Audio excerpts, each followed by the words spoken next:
Hey guys, Tom at Snake River Base. Want to talk a little bit more about base skills progression. We started out with fundamental skills, things you must know in order to jump. Then we talked about safety skills, things that you should know in order to make your base jumping safer. I want to talk a little bit about all those fun, showy skills that everybody wants to develop because they're awesome.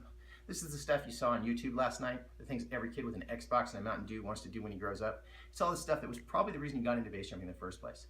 I want to point out that you don't have to learn to do any of these things. All of these skills are optional, and all that they do is make base jumping more dangerous.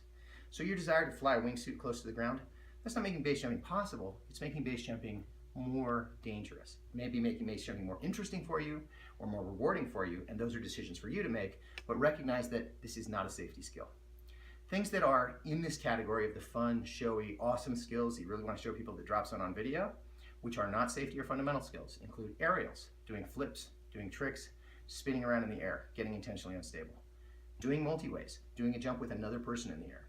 The fastest way to introduce a random factor into your jump that you have no control over and might kill you is to put another jumper in the air. Unpacked jumps, doing a jump with a canopy not packed in the pack tray but in your hand. Also, not a necessary safety skill. I want to notice that here at the school, we teach unpacked jumps during object avoidance, and we do that because we're working on the jumper's brake settings, and it gives us a way to get the canopy back in the air quickly. But this is not a safety skill.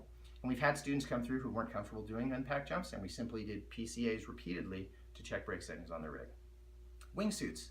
Number one way to kill yourself in modern base jumping is touch a wingsuit.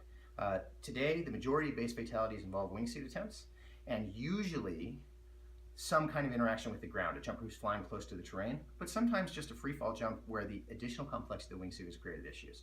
So flying a wingsuit should definitely be considered an advanced skill, not a fundamental and not a safety skill. There's lots of other stuff. Everything base jumpers get up to because, base jumping is actually pretty boring and we want to make it more interesting. Things like doing a cutaway from a flying canopy or jumping from the back of a moving motor vehicle. All of these things fall into that category of what I think of as the extra sketchy stuff that you do because you want to make base jumping more interesting and fun, but you're also doing to make your base jumping more dangerous.